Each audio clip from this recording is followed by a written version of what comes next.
Bienvenidos, hermanos. Gracias, Hans. Bienvenidos, hermanos. Vamos al último subtema de este curso que está diseñado para poder afinar la visión pastoral. El curso del Ministerio Pastoral tiene el objetivo de poder revisar, de poder clarificar, pero sobre todo, este último tema, ahí es donde vamos a llegar, ahí es donde queremos concluir. Todo lo que hagamos tiene que ver con trabajar para que la iglesia se convierta en una comunidad de trato pastoral. Y es donde yo voy a concentrarme en estos siguientes minutos, a manera de conclusión, porque recuerden que el trabajo final o el trabajo de esta sección va a ser hacer un proyecto. Algunos ya tienen experiencia de cómo atender la iglesia en algunos 6 meses. O sea, de todo lo que hemos visto, ¿qué podemos incorporar para que sea aplicable a la iglesia? Y el próximo miércoles podemos tener el foro para poder despejar dudas y revisar trabajos y cosas de esas. No se preocupen, lo podemos hacer juntos. Ahora, este último tema sobre la iglesia como una comunidad pastoral, hay algunos libros que hablan de la iglesia como una comunidad terapéutica, o sea, o una comunidad sanadora. Y a mí me gusta utilizar el título de una comunidad pastoral, porque es lo que propone el Señor Jesús, ¿verdad? Y el modelo pastoral de Jesús es nuestra meta, ¿sí? Esa es la meta que tenemos, tomar el modelo de Jesucristo. Yo entiendo que cada quien tiene su forma, su estilo, su manera, pero los criterios deben ser, la meta es tener a Jesucristo como nuestro paradigma, como nuestro modelo a seguir pastoralmente. Por eso es que la tarea anterior, ¿se acuerdan? Se trató de profundizar un poco en acerca de cómo Jesús tiene una aplicación desde cómo se cumplen en Cristo Jesús las profecías y los oficios que estaban desde el Antiguo Testamento. Los oficios que había como sacerdote, como profeta, como rey, se aplican en Cristo Jesús. O sea, todo apuntaba hacia él. O sea, en Cristo se cumplen las profecías como el Mesías esperado. Y el modelo, entonces, pastoral que nosotros debemos tener hoy en día, el modelo más neotestamentario, ese es el modelo de Cristo Jesús. ¿Están de acuerdo? Ahí viene un pasaje bíblico que nos va a ayudar para esta última parte, que es Mateo 15, del 29 al 31. ¿Alguien me ayuda, por favor, para poder avanzar un poquito? Permiso. Sí, Salió Jesús de allí y llegó a la orilla del mar de Galilea. Luego subió a la montaña y se sentó. Se le acercaron grandes multitudes que llevaban cojos, ciegos, lisiados, mudos y muchos enfermos más, y los pusieron a sus pies, y él los sanó.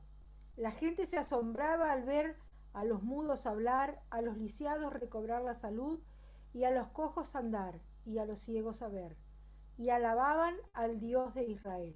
Amén. Amén, gracias. Elegí esta porción porque para mí sintetiza el ministerio de Jesús. O sea, el ministerio del Señor Jesucristo es un modelo de servicio, ¿sí? Pero es un modelo de darle a cada quien lo que está necesitando, ¿de acuerdo? O sea, por eso es que los apóstoles lo aprendieron muy bien. ¿Se acuerdan que yo la semana pasada rescataba aquella imagen del libro de los Hechos cuando van Pedro y Juan a la hora de la oración y está el hombre que pide limosna, el hombre está lisiado y entonces le levanta la mano para pedir una moneda y ellos dicen, pues, yo bromeo luego, le digo, se metieron la mano a la túnica, ¿no? Y luego estaban dedicados a la obra de Dios, no había mucho dinero. Y entonces le dice, pues no tenemos oro ni plata, o sea, pero mira, lo que tenemos te damos. En el nombre de Jesucristo. Y entonces ellos aprendieron del modelo de Jesús. El hombre pidió una moneda y le dieron más que una moneda. Le dieron su salud, su sanidad, su restauración. Y el hombre entró dando gloria a Dios al templo. Y para mí este tipo de de pasajes ilustran perfectamente que los discípulos entendieron perfectamente qué era lo que el maestro les había dejado como tarea, como lección. O sea, el modelo de Jesús es una meta para nosotros, ¿sí, hermanos? Porque cuando tú te encuentras a alguien, no le puedes resolver todo, pero en el nombre de Jesús, dale lo que tú puedes tener. Y puede ser algo más valioso que lo que está pidiendo. Entonces, el modelo de Jesús es aleccionador. Y aquí, Mateo 15, 29 al 31, tiene que ver con cómo Jesús sana a la gente y les da respuesta a su necesidad de acuerdo a lo que cada quien necesitaba, porque la gente cada quien se acerca, es como hoy en la iglesia, hermanos. Mire, usted se sorprendería si puede analizar más de fondo con qué necesidad urgente llega cada persona. Yo he aprendido a tratar de mirar eso como pastor. Yo observo a la gente y veo a veces que la gente llega seria, triste y se sienta ahí. Es obvio que viene preocupada. Es obvio que viene preocupada. O sea, no tengo ni qué preguntarle. Entonces, yo tomo un salmo para iniciar, hermanos, vamos a alabar a Dios, Dios va a actuar. O sea, y puedo deducir que hay una gran necesidad espiritual. Por eso la gente va. Y cuando yo tengo a la gente ahí, digo, ellos deben recibir algo del Señor. Para eso estamos, por eso es que a mí me gusta preparar ahora con el grupo Alabanza. ¿Saben qué? Vamos a orar para iniciar a la hora indicada, vamos a pedirle a Dios dirección para que Dios nos use a todos los que hemos de participar. O sea, yo creo que en el culto suceden cosas maravillosas. Y afuera también, pero en el culto es donde estamos reunidos. Entonces se trata de ser un poco más observadores y porque el Señor sí quiere dar respuesta a las necesidades de la gente. Y el versículo 31 finalmente ahí dice que cuando la gente miraba todo esto, alababan al Dios de Israel. O sea, sabían de dónde venía la respuesta, ¿de acuerdo? Entonces, yo estoy convencido, hermanos, de que Dios sigue actuando en su iglesia. Y hice un pequeño diagrama para tratar de ilustrar esto, porque ya estamos en la parte final. La iglesia como una comunidad pastoral debe ser nuestra meta, hermanos, con el modelo de Jesús, ¿de acuerdo? Hacia allá tenemos que trabajar, me parece. Y cuando trabajamos hacia allá, mire, hay características del Nuevo Testamento de la iglesia, ¿sí? Eh, Cuando hablamos de crecimiento, hermanos, hablamos de dos áreas.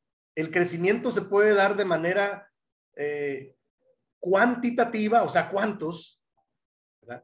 No sé ustedes allá, pero acá hay un reporte anual que nosotros damos después de la Cena del Señor y nos pregunta el líder, ¿cuántos bautizaron este año? Y cuando yo he aprendido algo, ¿no? que Dios es el que añade a su iglesia, yo tengo que hacer el trabajo pastoral, organizar a la iglesia y motivarla, pero el que va a añadir a la iglesia es Dios, ¿de acuerdo? Entonces, el aspecto cuantitativo, cuántos, yo me esfuerzo, pero en los últimos años yo se le he dejado al Señor, Señor, tú sabes cuántos se van a bautizar. Y bendito Dios, siempre hay alguien que se va a bautizar. De repente surge alguien más. Porque yo tengo amigos pastores que se preocupan demasiado por eso. Oye, este año no hemos bautizado y qué vamos a hacer. Y, hermano, pues dejemos las manos de Dios. De Dios es el crecimiento. De Dios es el crecimiento. Ahorita vamos a ver el pasaje bíblico. De manera cuantitativa, cuántos, pero el crecimiento no siempre es cuantitativo, a veces cualitativo, o sea, calidad de vida en Cristo, ¿de acuerdo? El crecimiento tiene esas dos áreas.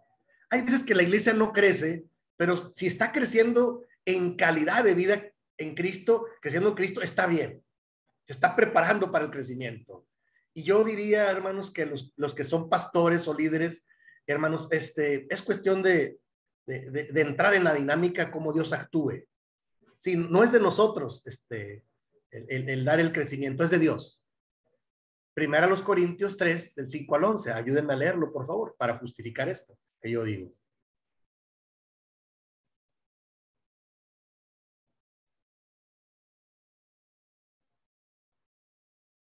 Adelante, hermanos, ayúdenme a leerlo.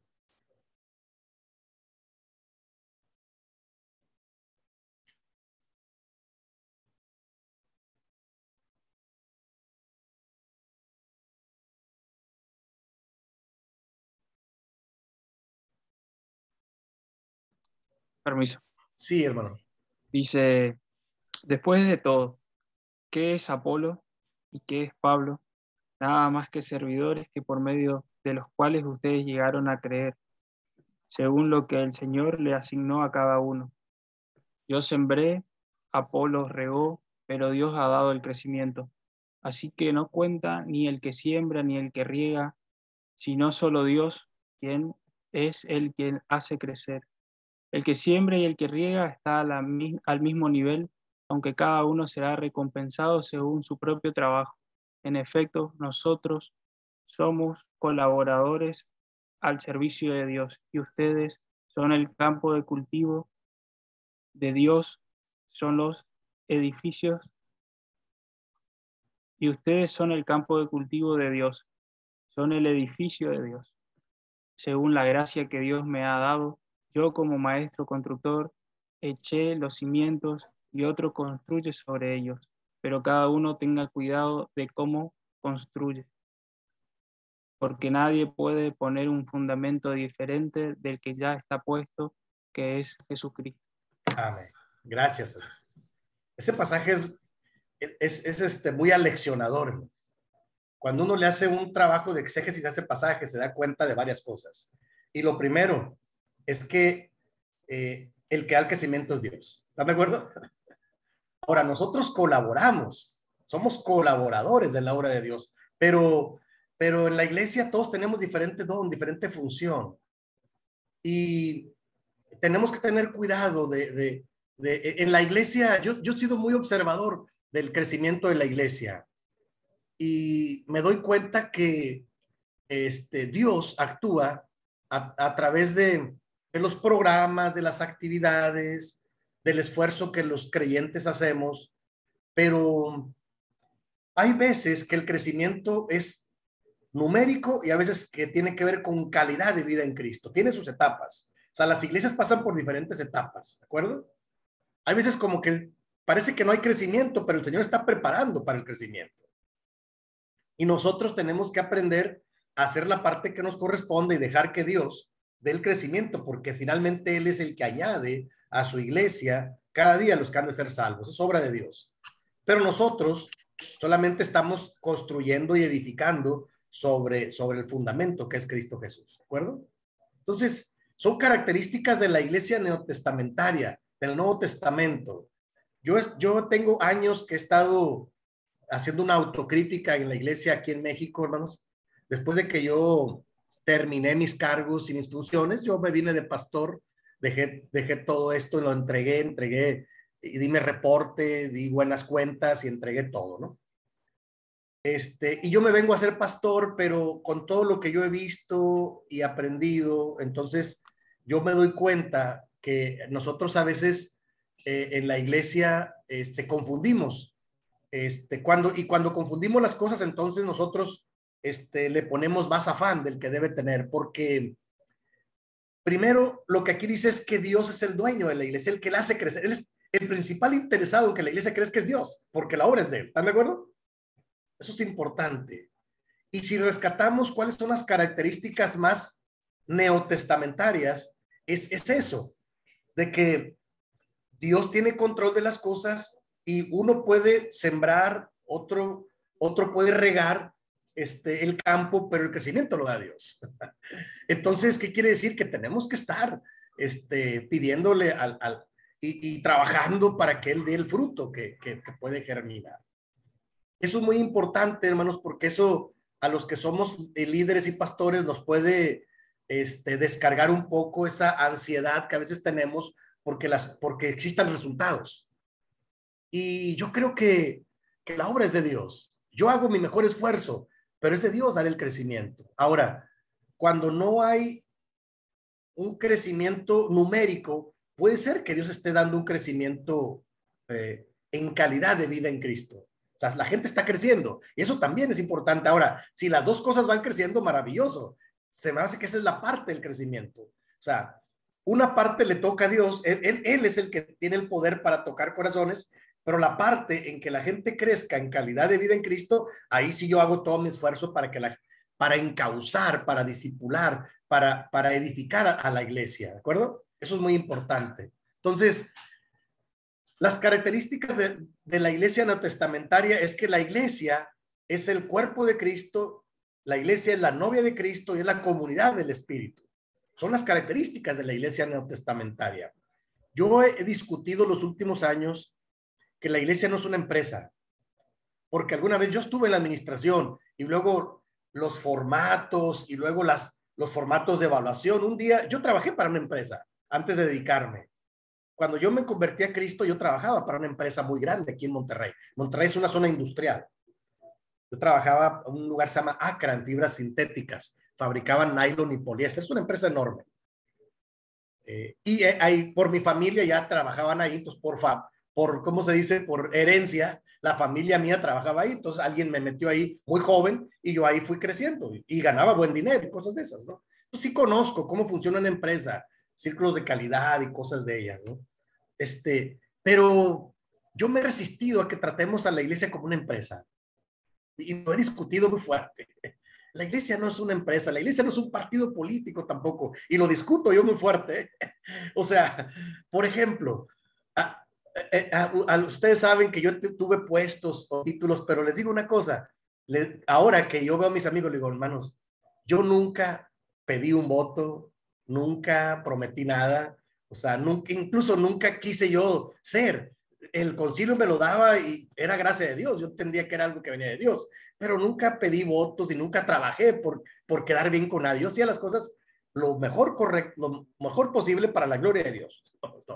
Yo les decía, hermanos, yo ya hice mi trabajo, ustedes evalúenlo. Si creen que está bien, pues ustedes decídanlo por votación o como quieran. Y tuve la gracia, bendito Dios, de 22 años. Cada 2 años que había concilio, me daban el voto de confianza y me iban dando diferentes posiciones. Lo agradecí a Dios y a los hermanos, al ministerio, en los concilios. Pero a mí me quedaba claro que lo que yo hacía, lo hacía para la gloria de Dios, nada más. Ya que lo evalúe quien lo tenga que evaluar. ¿De acuerdo? Porque estoy convencido que las características más neotestamentarias son esas. La iglesia es el cuerpo de Cristo. Por eso nos da diferentes dones. Y no tenemos que permitir que la iglesia se distorsione, porque miren, algo que yo también he criticado es que la iglesia no tiene que tener luchas de poder, porque eso le hace mucho daño. Hace mucho daño a los creyentes de buena fe. No, hermano, no. Dios, una vez me dijo, no, que el poder, le dije, hermanos, el poder lo tiene Dios, nosotros no. La verdad, no somos colaboradores, como aquí dice el apóstol a los Corintios. El apóstol está exhortando fuerte a la iglesia y le dice, hermanos, dice, yo veo carnalidad al estar tratándonos, dice, porque ¿quién es Pablo y quién es Apolos? Dice, no es posible que estén discutiendo quién es más y quién es menos. Eso le toca a Dios. Dice, nosotros nada más somos colaboradores de la obra de Dios. Y pone claro, uno plantó, otro regó, pero el crecimiento lo da Dios. Dice, uno pone el cimiento, dice, nadie puede poner otro fundamento que el que está puesto, el cual es Jesucristo. Y sobre eso vamos a edificar, vamos a construir. Entonces, me parece que nuestro trabajo, hermanos, nuestro enfoque debe ser hacia hacer nuestra iglesia una iglesia más neotestamentaria, la verdad, porque ahí está nuestro modelo. Y el manual de cómo debe ser una iglesia está en el libro de los Hechos, cómo va creciendo la iglesia. Claro, en los evangelios, con las enseñanzas de Jesús. Es otra cosa que yo he estado discutiendo muy fuerte. En 2 meses más vamos a concilio. Y nuestros planes de trabajo a veces son muy elaborados. Y yo les digo, es que eso es más sencillo que eso. O sea, el maestro no hizo todo un organigrama. Él dijo,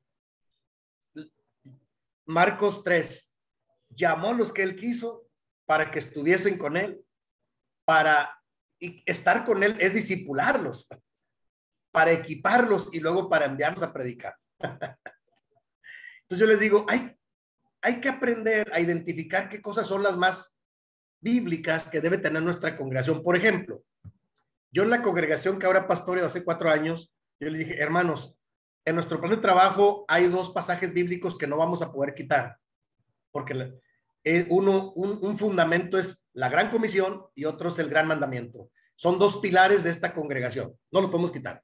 Pueden cambiar las demás cosas, eso no, porque esa es la dirección neotestamentaria. La gran comisión de Mateo 28 y el gran mandamiento. ¿Sí? Son los 2 pilares que Jesucristo puso, y de ahí vamos a construir hacia arriba. Sí, podemos evaluar, podemos proponer actividades, pero son nuestros fundamentos como iglesia local. No los podemos quitar. Amar a Dios con intensidad y amar al prójimo como a sí mismo. Eso es muy importante. De ahí se construye todo lo demás. Entonces, si se dan cuenta, si revisan el sílabo, la última tarea es hacer un proyecto, ¿no? De cómo atender un proyecto con líneas, con todo lo que hemos dicho, de cómo atender una misión o un proyecto de iglesia en 6 meses. ¿Cómo la atenderíamos? Algunos ya tienen experiencia porque han sido pastores, ¿verdad? Ya llevan ventaja, ya saben cómo hacerlo. Para otros va a ser algo nuevo, pero inténtenlo. Ahora, por ejemplo, veo que algunos son jóvenes, como el caso de nuestra hermana Tatiana. Puede ser, yo le digo, a nivel de jóvenes, ¿cómo atendería yo al grupo de jóvenes pastoralmente? ¿No? Sería interesante. A este grupo, si yo fuera la director, ¿cómo los atendería? ¿Qué propondría? ¿Qué plan de trabajo haría sencillo? ¿Qué guías y qué directrices tendríamos para que este grupo crezca y se edifique en Cristo? En base a todo lo que hemos visto, recuerden. Todavía el próximo miércoles voy a hacer un repaso. Voy a hacer un repaso el miércoles. Tengo una presentación de hacer un repaso y luego hacer el foro para ver qué dudas surgen de este trabajo y de los demás, ¿no? Pero sobre todo yo entiendo que algunos van a tener más dudas de este trabajo porque, como digo, los que ya son pastores ya lo han hecho, pero los que no han tenido esa experiencia de planear un plan de trabajo sencillo para un grupo, para una misión, para una iglesia, para un grupo de jóvenes, van a batallar un poquito más, pero pueden intentarlo. ¿De acuerdo? ¿Cómo ven? Se trata de poner en papel cuál podría ser nuestro plan para atender un grupo en los primeros 6 meses. Y Permiso. sí. No, justo con lo que decía, justo ahora estamos trabajando con los poquitos jóvenes que se quedaron, ¿no? Porque antes éramos como 45 con los simpatizantes y ahora solo somos 4 que van fijo, ¿no? Y bueno, eso es uno de los proyectos que tenemos, cómo poder atenderlos, cómo traerlos de vuelta, ¿no? Qué hacer y ver sus necesidades para tratar de fortalecer y bueno, de que se puedan volver a unir y bueno, tratar de estar, ¿no? Primero Dios. Claro que sí, hermana. Sí, claro. Ahí hay que hacer el esfuerzo. Miren, la última reflexión que llevo aquí, una iglesia madura en la fe, tiene que ver con estos pasajes bíblicos. Las características del Nuevo Testamento para identificar a una iglesia madura es el desarrollo de la fe, la esperanza y el amor. Y los pasajes bíblicos lo dicen. ¿De acuerdo? ¿Cuáles son las características de una iglesia exitosa? Yo lo pondría en otras palabras. Algunos piensan que es cuántos miembros tienen. Y yo no veo que eso diga el Nuevo Testamento. ¿No? Pero algunos están muy ciclados ahí. Cuidado con eso. Por eso digo que hay que tener cuidado con no desviar la atención. ¿Verdad? Sí, para algunos, por ejemplo, algunos dicen, no, mi iglesia está muy bien porque tiene un templo bien bonito. Un día me dijo uno, mira, mi iglesia tiene una fuente y tienen... No, pues los templos católicos romanos son majestuosos, pero tienen arquitecturas formidables y eso no quiere decir que sea un proyecto de Dios o no quiere decir que estén haciendo la voluntad de Dios. O sea, en arquitectura no les ganamos a algunos, han invertido muchísimo dinero y tiempo. No, le decía yo, mira, a un amigo, no creo que el Señor Jesús vaya a venir por los templos, el templo ahí se va a quedar. Es más, cuando él vio el templo de Jerusalén, dijo, ese templo lo derribaré en 3 días. Hombre, todos se escandalizaron. ¿Se acuerdan? Los judíos escandalizaron. ¿Cómo? porque el templo era el sinónimo de la presencia de Dios, pero dice, ese templo se derribará en 3 días. Él estaba hablando de él, claro. Era un escándalo lo que él causaba, tratando de decirles, no es lo más importante el templo, son las personas. Entonces yo le digo a mis amigos pastores más jóvenes, hermanos, concentrémonos en que nuestra iglesia, sean poquitos o sean muchos, sea una iglesia madura. Ahora, ¿qué es una iglesia madura en la fe que ha desarrollado? Las características que la Biblia dice es que si es una iglesia que está creciendo en la fe, en la esperanza y en el amor. Son los parámetros. No es si se bautizaron muchos o pocos, no es si está más bonito el templo. Digo, sí estoy de acuerdo en que el templo le invertamos para que sea funcional, que funcione bien, claro. Sí, está bien. Pero lo más importante en las iglesias son la gente. El Señor no va a venir por los templos. Los templos se van a quedar ahí. El Señor viene por las personas. ¿De acuerdo? Y son los creyentes, los verdaderos creyentes en Cristo. Y por eso yo como pastor siento una carga de que ellos crezcan, los miembros que Dios me ha delegado a mí, que ellos crezcan en la fe, que su fe crezca, que revisen su nivel de fe, que no confundan la fe, sino que su fe es una fe bíblica, sustentada en el texto bíblico, no sea una fe fanática hacia la deriva. No, no, no. La fe no es decir, no, pues no, la fe bíblica está situada en Dios, en Jesús, en el Espíritu de Dios. Es una fe bíblica. Ahí sí, en la esperanza. ¿Qué viene, hermanos? Nos esperan buenas cosas con el Señor. El Señor tiene control, aunque parezca que hay guerra y hay esto y lo otro, pero el Señor dijo, cuando a mí me gusta leer Apocalipsis 22, cuando dice la parte final, el Señor restaurará todas las cosas. Él tiene el poder para eso. Y en el amor. O sea, una iglesia, ¿saben que la iglesia del Nuevo Testamento, algo que la caracterizaba era el nivel de amor que compartían entre los miembros? Hay narraciones muy bonitas. Era lo que los distinguía. Los primeros discípulos los distinguía el amor. Por eso Jesús les dijo, si tuvieran amor los unos con los otros, entre ustedes van a ser verdaderamente mis discípulos. ¿Se dan cuenta? Nosotros entonces como líderes, en el área que nos toque, tenemos que estar promoviendo este tipo de características y que estén creciendo. Y lo demás se va a dar automáticamente. ¿De acuerdo? O sea, no tenemos que concentrarnos en lo más importante para la iglesia. Y lo más importante es esto: la fe, la esperanza y el amor. Ahí están los pasajes bíblicos. Ustedes los conocen. ¿De acuerdo, hermanos? Entonces, ese es el enfoque de prioridades para la iglesia del Nuevo Testamento.